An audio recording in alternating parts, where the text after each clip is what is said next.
All right, welcome to the Kickoff initial conversation for the Recovery Policy Collaborative, which is a new project. It's a network of people who are in long-term recovery or who have lived experience with addiction that work in the addiction policy space.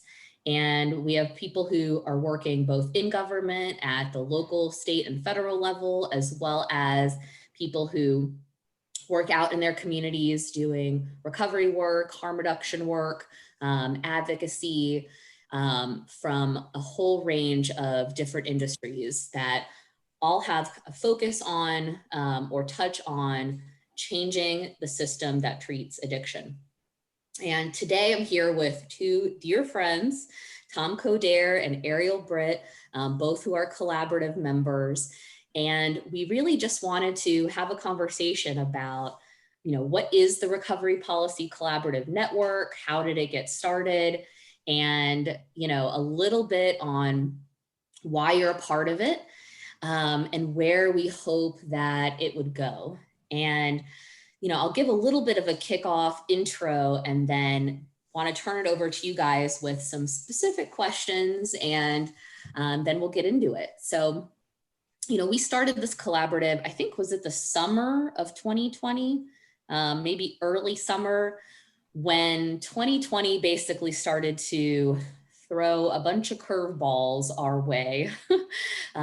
We started getting this group together of people that we knew that were doing amazing, innovative work in the recovery space, and started thinking about, what is it that we could accomplish if we all put our collective heads together? And we also started to think about the future. How do we build a bench of informed, interested, and diverse people who can really continue on doing this work, because we need all hands on deck at this point. So I'm going to do some intros here. So Air, so happy that you are a part of this. I first met Air actually in New York City. Was it 9 years ago? 9 years ago. Unbelievable. And Air just celebrated 9 years in recovery. So yay. Awesome. Huge part in the beginning of that journey. Oh gosh, so good to see you. I mean, unreal. 9 years. Like, did you think that, could you have even imagined where your life is now, all the amazing things that you've accomplished? I mean, you have this amazing podcast that you do, Beauty and the Grit. It's like so inspirational. You're working as the Safe Campuses Director. Yes. For the Safe Project, you producing music videos, like I forgot about amazing. I cannot forget about that.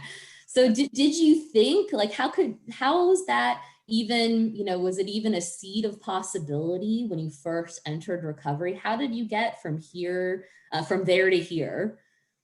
It definitely wasn't, not even a chance. I just wanted to honestly live just for a little bit longer. I had very low expectations for what my life would look like, and imagining myself sober for 9 years wasn't an option. I actually only wanted to get sober for 30 days. And so, but my life was so much better after that 30 days that I was like, let's just keep going, and I didn't even have a college degree at that time. I definitely didn't have a master's. I didn't have the loving, amazing relationships that I do now. And I didn't see or notice how much community meant to me, and how impactful people are. And then on top of that, how much systems matter in our society. And so to see how my journey has grown, I've grown up in recovery, I'm able to be of service to others and help be of service to this field, which is so exciting. And so you would have never told me that. I still can't even imagine what tomorrow is going to look like, let alone the next 9 years. So it's a gift. Yes, so amazing. And, you know, I want to get into a little bit later, you know, your work now, um, and, you know, what you see as kind of what we need for the future. And Tom and I actually met a few years ago. I was working in the governor's office in New York on New York's kind of addiction and mental health policy. And Tom was working for the governor of Rhode Island. And it was when I met Tom, it was the first time I met somebody who was in a similar position that I was in, also in recovery, just doing the deal, and using this kind of combination of lived experience and education and skill set to just ram through amazing reform. And, you know, Tom. You mean build consensus? Build consensus. Sorry, I'm talking about myself. And even yourself, you were building consensus. That's true. And, you know, and that was like the seed, I think, was planted of something like, there's so many awesome people out there doing this work. You know, Tom, how did you even end up in that job? Yeah, that's, you know, it's a great question. And in my road from, you know, addiction through treatment to long-term recovery, it's been long and it's been winding. And, you know, I am so fortunate to have met both of you along the way.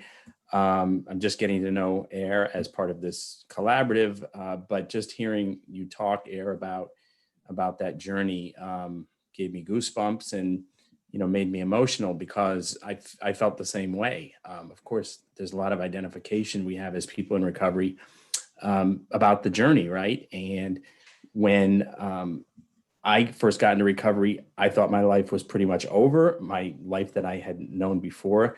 I was a state senator for 8 years in Rhode Island, and I was arrested for possession of a controlled substance in my home city and made a public spectacle of. And so I thought things were over. And what I didn't realize is they were just beginning, kind of like Air shared. And through this process of recovery, not only have I been able to gain back everything I lost in active addiction, but I've been able to go above and beyond that. Personally, I have been able to go above and beyond that, and professionally above and beyond that. So I started, you know, I don't want to go through the whole litany, but to make a long story short, I was able to do recovery advocacy work at the local level, then do it at the national level. Then I got, when a former colleague of mine got elected Senate president, I got to go back to the state Senate where I once served, but this time as a person in recovery and on the staff level. I got to work in the Obama administration as a senior advisor at SAMHSA and then chief of staff. And then when administrations changed, a lot of us went back into state government, which is what I did. And that's how I ended up back in the governor's office there. That's where I met you. And thank you for your help, because I think this is kind of what we're talking about today. It's like, because we had that connection, that professional connection, you were able to walk me through something you had been through. And I was able then to go and replicate it in Rhode Island. We were doing an opioid stewardship fund. We were setting up a stewardship fund, and you talked to me about the pitfalls of doing that. You talked to me about what to watch out for, and we were able to avoid a lot of those things and get consensus right around the idea that we had, and then get it implemented in Rhode Island. So yeah, that's kind of the nickel version of my story. Awesome. And, you know, that's the thing, is we're all kind of doing this stuff in different parts of the country from different perspectives. And to be able to have kind of that connection, it's beyond just colleagues. It's like, Right. we know that we bring this really personal lens to the work and want to do good policy. And yeah, can I say something? Because when I picked up the phone to call you, we were introduced by a mutual friend, Greg Williams. And when I picked up the phone to call you, I didn't know who was going to be on the other end of the phone. And I was glad it was you. I was glad it was a person in recovery. I was glad that you had the sense of humor you do, the personality you do, the lived experience that you do, because that made it so much easier. well, thank you. And it's so funny. I think at that time, I personally was really just starting to like come out as a Right. recovery in my role. Like when I was hired for that job, even though I was overseeing the state's kind of addiction treatment infrastructure, I was not out publicly as a person in recovery. Yeah. I had a lot of, I think frankly, fear of the stigma, and I think a lot of people are in that same position. It's true. It's so true. My addiction, as I pointed out, was very public. So to make my recovery public was an easy decision for me. But for a lot of people who didn't have that, have their addiction aired out on all 3 television network stations in the state or on the front page of the paper, they have a different decision. And so, in order to protect themselves in their career or their family, they choose to be a little bit more private about their recovery, which is okay too. But one of the things I'm grateful to see is that people are making decisions to be more public about their recovery because they find out that there really aren't consequences to doing it, that we've come so far in the last 10, 15, 20 years where now it's kind of cool to be in recovery and people respect it and people understand it a lot more. And they realize that we're not going to somehow spontaneously combust and relapse, right? That long-term recovery actually means stability, and it means that we have hope and that we bring something special to the table as a person in recovery.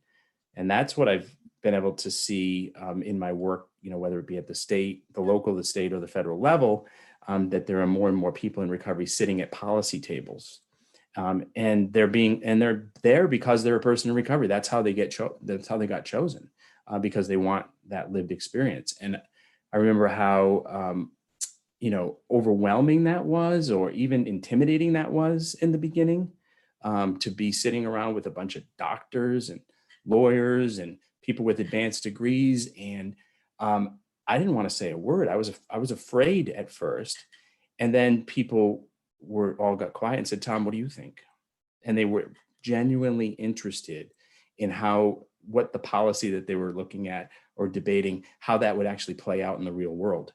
And I think that's what we bring to the table so frequently. And that's what was missing from the table for so many years. So I'm grateful that things have changed. Well, and I think part of what we're trying to do in this, collaborative is, what do we need to do to bring more people to the table, and not just kind of to be at the table to tell their personal story and then the people in decision-making roles interpret it and make it into actionable policy. Like, how do we,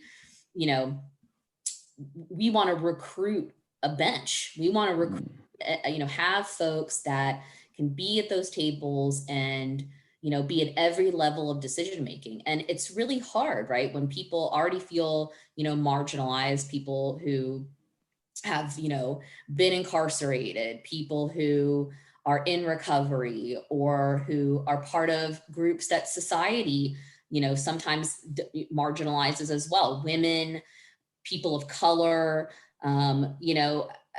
it's a real challenge. And even right now, a lot of people who are at those decision tables are, a specific demographic.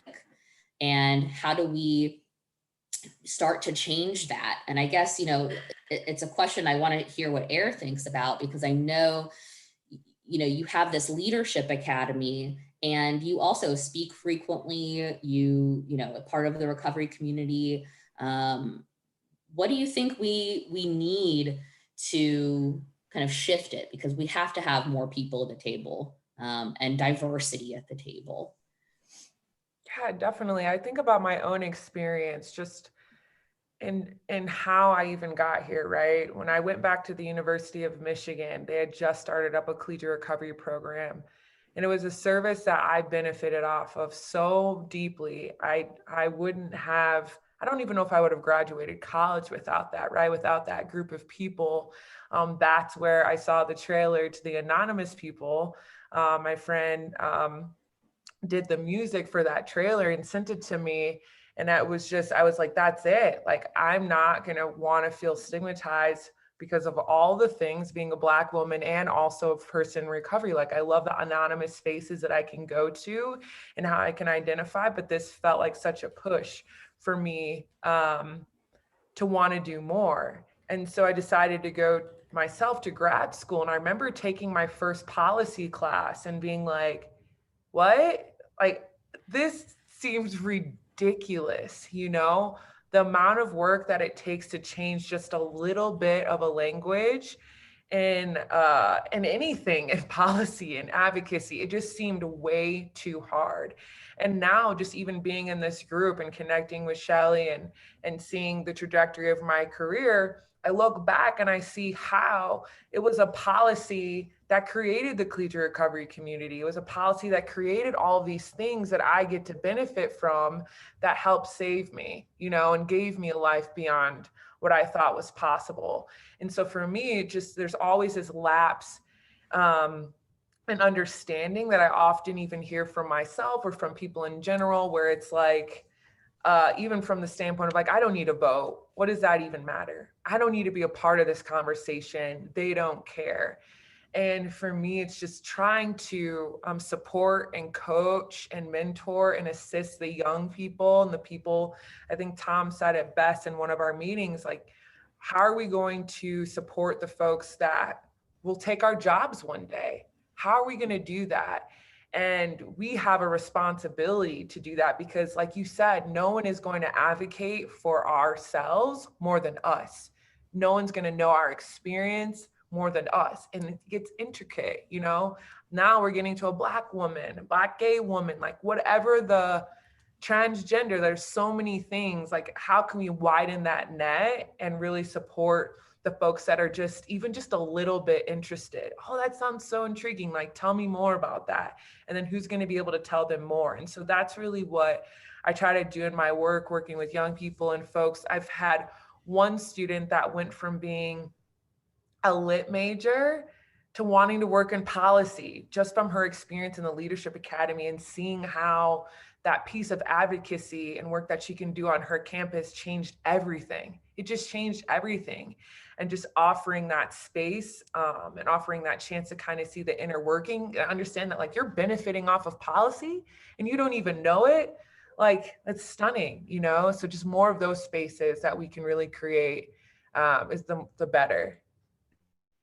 Yeah, totally. And, you know, I remember being involved, you know, early on, I was talking about working for a national advocacy organization. I was working at Faces and Voices of Recovery as their national field director. And we got involved in the 2008 elections for the first time ever, right? We did a nonpartisan civic engagement campaign. We didn't support particular candidates, but we felt like it was really important if we were asking people to get involved, that we give them information, right? So it was about registering people to vote, educating them about the issues and the candidates and where they stood on recovery-related issues, then also educating the candidates on what recovery-related issues were, and then making sure people voted on election day. We were able to do this big town hall meeting up in New Hampshire in one of the early primary states and get people to come to the table. We couldn't get one candidate to show up to the town hall meeting. Every single campaign sent a surrogate, which was great. So all the campaigns were represented. But in 2008, think about it, we couldn't get one candidate. And then in 2012, we couldn't get people to stop talking about it. In 2016, candidates had very personal stories of their own experiences with addiction, or of a family member or of a friend. And so we've seen this movement grow. And it was great to see the Recovery Advocacy Project this year get involved and educate even more people, do town halls across the country in every different region. I got to attend the one up in Region 1 in New England. And I heard a young woman who was running for office, Courtney Allen. She was running for the city council in Augusta, Maine for the very first time ever. And she told her story. She's like, basically, yeah, I was hanging around town and I had a lot of questions and I was asking people questions and I was interested in the issues. And somebody said, why don't you run for office? And she said, who, me? Run for office? I never thought of it. She ran for office and she won with 65% of the vote last Tuesday. So it's amazing stories like that we hear that inspire us. And then we recognize and realize that we need more of that, right? We need people to run for city council. We need people to run for school committee.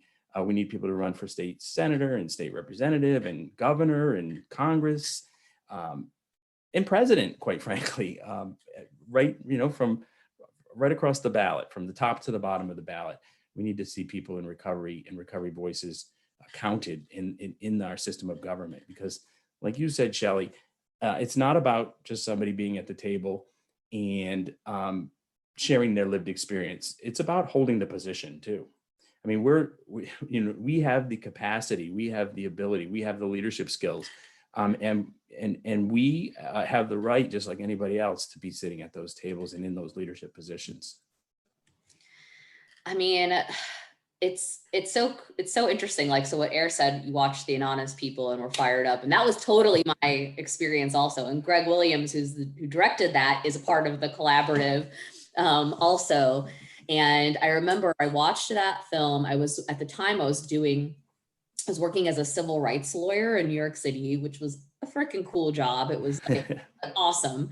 But it, like, seeing that fired me up about policy work. And I went and like applied the next week for a position in state government in Albany. And that's how I started kind of working my way up in state government. And it's as important as kind of like a strong recovery movement is, or a strong kind of harm reduction movement of advocates. I found that working inside of government, I was able to make so much change because like I was the person that the advocates would come meet with, they went to meet with the governor's office. And I was like, yeah, that is a good idea. Let's get it done. I mean, has that been your experience too, Tom? I know you've spent a lot of time working in government.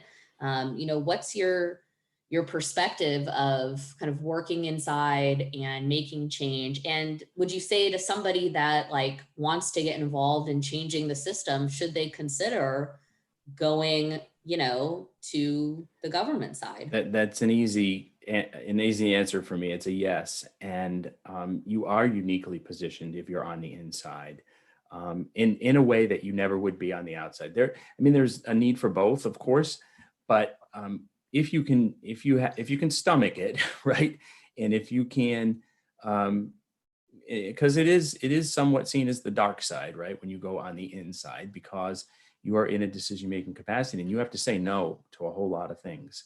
And it's hard. It's really hard work because you have to balance your boss's interest. If you work for an elected official, you have to balance the community's interests. You don't want to do any harm. So you want to make sure that you're getting all the information that you need. You work extremely hard, long hours, nights, weekends, the whole 9 yards, but it's so worth it because you are able to pinpoint different things that you want to get over the finish line, and then you're able to do them. I remember when I went to SAMHSA, I had a few ideas of things I wanted to accomplish, but I really had no idea the kind of impact I would be able to make. And the administrator at the time was Pam Hyde, and she called me in her office and she said, SAMHSA has wanted to work with the Office of the Surgeon General to produce a Surgeon General's report on addiction forever, and we've never been able to do it. We're going to do it now. And with you here, this is the perfect opportunity, and this is a perfect project for you to help lead on. Do you want to do it? And I jumped at the chance, of course, to work with the Surgeon General, to work with an amazing staff at SAMHSA, to help bring together the leading scientists in neurobiology, prevention, treatment, recovery support, health systems, to all have these conversations about where this field needs to go, and to kind of be able to collate the science and issue a report in the previous administration that has been used over and over again to advance public policy at the local, state, and national level. So is it worth it? Absolutely. And should people consider doing it? Of course they should. I am a big proponent of people putting themselves forward. Obviously it's something that everyone has to decide for themselves, make a decision about, what is right for you. But if you think you have what it takes to do that, it doesn't hurt to explore it. And right now is a great time. You know, you have a lot of change that's going to be occurring. You have change, in Washington that's going to be occurring, change at the state level and at the local level. Now's the time to raise your hand and say, you know what, I might have what it takes. I want to be a part of it. I know for me, having the right kind of mentorship in those types of government roles was critical, because you get in there and people are talking like a totally different language. I definitely had a lot of like, am I in over my head, imposter syndrome, and Totally. I feel like my career up to that point wasn't nothing, I didn't, Right. but I would go home every day and think like, tell people about your training and your career, because I think that's important. Like, you're not just the moderator of this podcast. You have an amazing career trajectory, and you've done some amazing work. I mean, so like I mentioned, I started out, so I went back to work for the program that I got sober in Houston, Texas, after I graduated from it. And, at that point I thought, this is it. I'm going to be a counselor. Maybe I'll run a program. I had no idea what even, I could do. And one day I was asked to chaperone a group of teenagers from this program to Washington, D.C. to, lobby or to advocate for, I think it was probably parity, mental health parity, and funding. And I was living in Houston, Texas. I had not been to DC, like I didn't know anything. And I went with these kids and we like met with elected officials and their staff. Probably we met with their staff. I don't even remember, but it was amazing. And I got home from that trip and I was like, that's what I want to do. And I didn't know what to do to get there. I didn't really know people that were doing it. And I was in college and I was taking like a social work class, like an intro to social work class, because that's what I thought, okay, I'm going to be a social worker. That was my like original idea. And somebody came in and talked about how they had a law degree and a social work degree, like a joint degree, and proceeded to like describe the type of job that I wanted to have. And until they had said it, I didn't even know it existed. And so I thought, that's what I'll do. I'll go to law school, and applied and studied. That's it. Just go to law school. Just go to law school. And it was crazy because I got sober as a teenager. My GPA was abysmal. I left, I went to a recovery high school and came back to my regular high school. I mean, that recovery high school saved me. Like Air talked about the collegiate recovery program. I mean, I don't know if I would be literally alive today without it, because I needed that community. And this was like in the late 90s. So it was not even like a real thing yet. It was just a bunch of kids, and because of recovery and like the support of the people in my community, I was able to like learn what to do, how to apply. I knew one lawyer, that's it. And, just kind of went for it. And it was like just starting to dream big, because before I came into recovery, my biggest dream was to live on a pot farm and drive around in a van and sell it. And that was as big as I could dream. And I definitely never even came close to that. Thinking about it now, that might've been pretty lucrative, but it gives new meaning to that saying, lost dreams awaken, new possibilities arise. Yeah. Thank God for you, new possibilities arose. Yes. But yeah, I did, and went to law school, and, I think, like I said, saw that, started working as a public interest lawyer, and It's then amazing. anonymous people. Yeah, it's so cool. But I get what you're talking about this imposter syndrome and having really good mentors. And I'm sure Air has something to say on this too, because like for me, it was slightly different because I was going back into the world that I had already been in. But I was scared to death to go back because I thought that, because my addiction kind of flourished there, I thought that I was at risk for losing my recovery if I went back. So I talked with, my network of, um, my recovery network, these mentors that you speak of, and they had, some of them said, don't do it, but others said, Tom, you didn't get into recovery to lose your dreams. You got into recovery to regain them. And so if this is something you want to do, let's put some guardrails around it and let's go for it. Like, you can do it, and don't stop trying to find what really inspires you and what makes you want to get out there and do this stuff again. Don't lose that piece of you, because that's that piece, right, inside of all of us that gives us meaning and purpose. And that's something I think, that we don't talk about enough in recovery. Having that meaning and purpose in our lives and creating a better life for ourselves is what helps us stay in recovery. It's like the biggest recovery support for me. And so when I went back in, I just kept close tabs, and we set some red flags up that if one of them popped up, I had to act on it, and make sure that I didn't get in the way of it. But yeah, I've had many crises of confidence is what I call them. You call it imposter syndrome. I call it crises of confidence, where I'm sitting around that table and I'm like, oh my God, I don't belong here. I don't know the answer, or I'm not smart enough. I'm not good enough. I don't, all the stuff that we tell ourselves. And so you have to power through those things, right? That whole old saying, fake it till you make it. Power through those things, get the other side.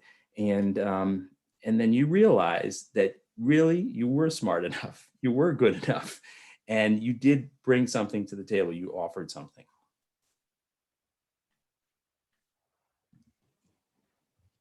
Jump in, Air.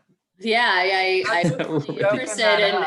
I was just talking to someone about that yesterday, about not getting into recovery just to sit there, like I got here to have a life that I wanted to keep building, and I really get that. And I was talking to a mentor of mine too, just about work and trajectory of life and where I want to go. And whether it's personally or professionally, she just says, like, the worst thing that could happen is you make a really big mistake, and when I think about my life before recovery, I didn't care if I was making mistakes. Like, I was so used to that.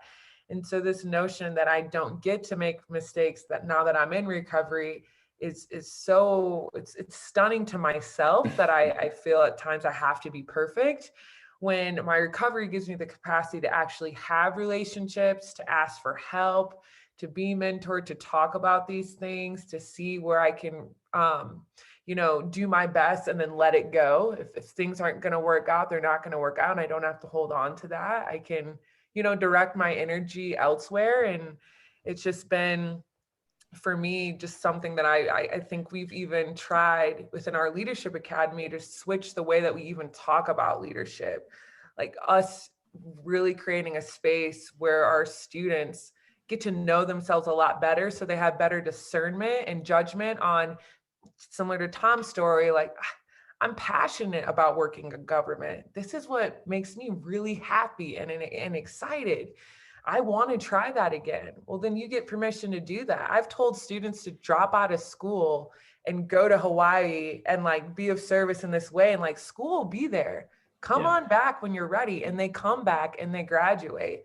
Like, this is a life. This is a full life. And so, just even thinking about this work and how harsh it can be in government and how scary, a lot of it is just because it's so unknown.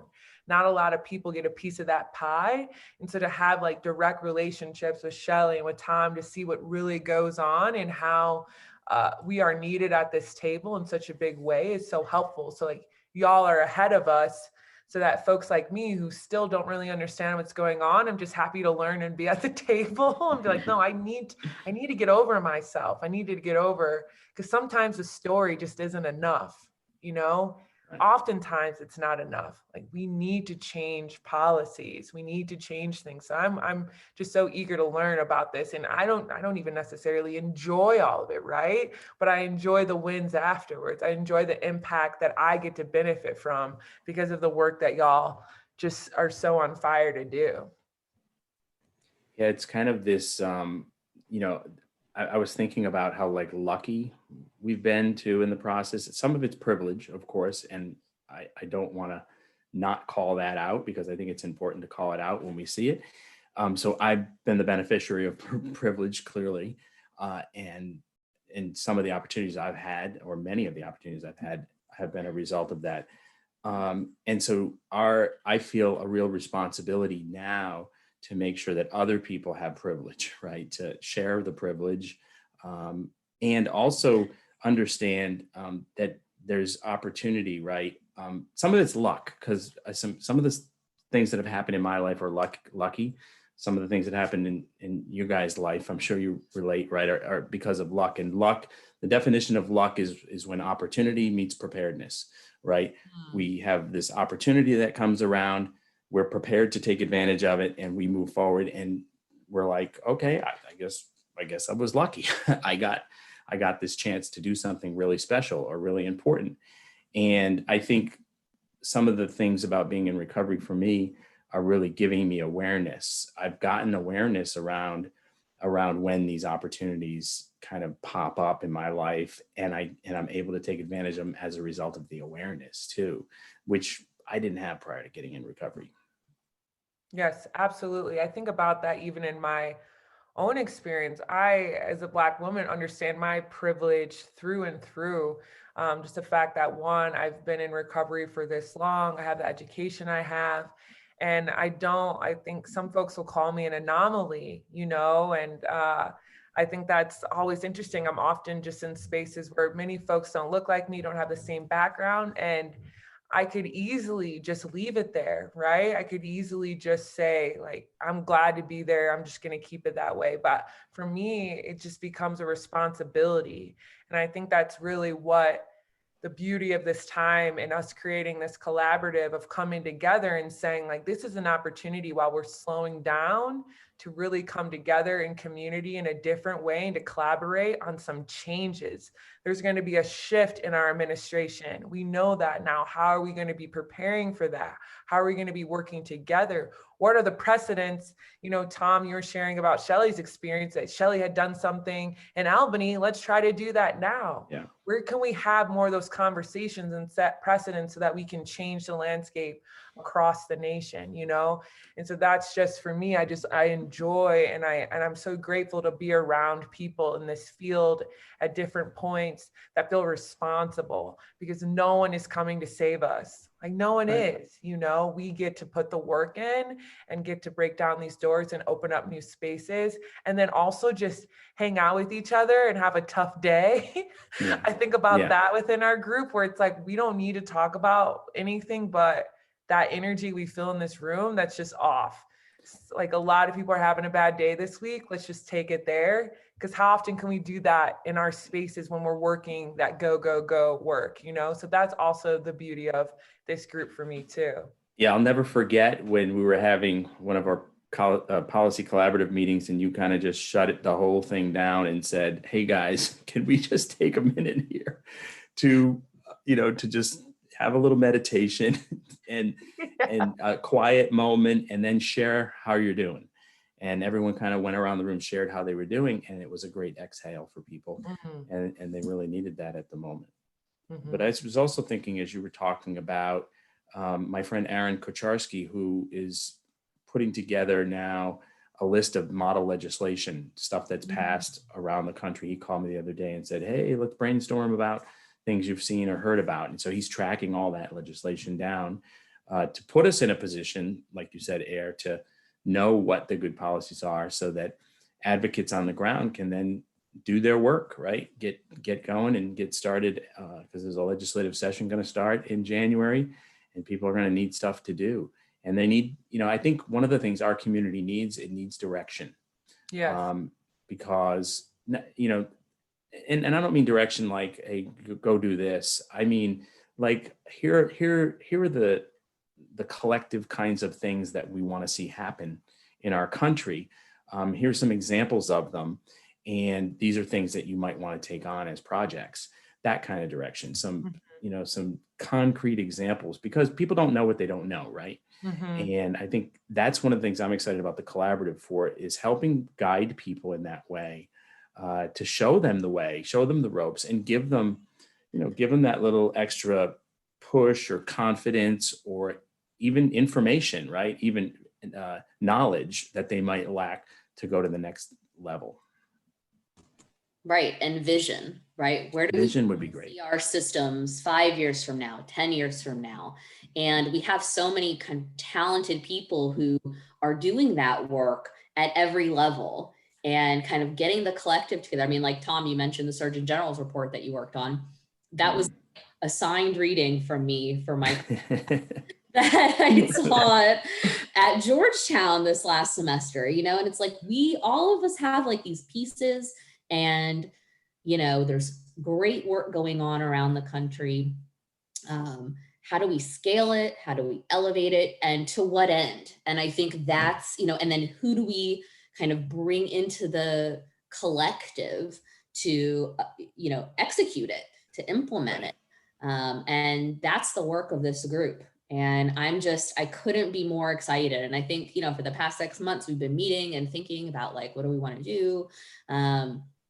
And it's just like we say, like, in recovery, keep it simple, right? Like, we need a vision. We need people to do it. Right. And there's no shortage of work. Mm-hmm.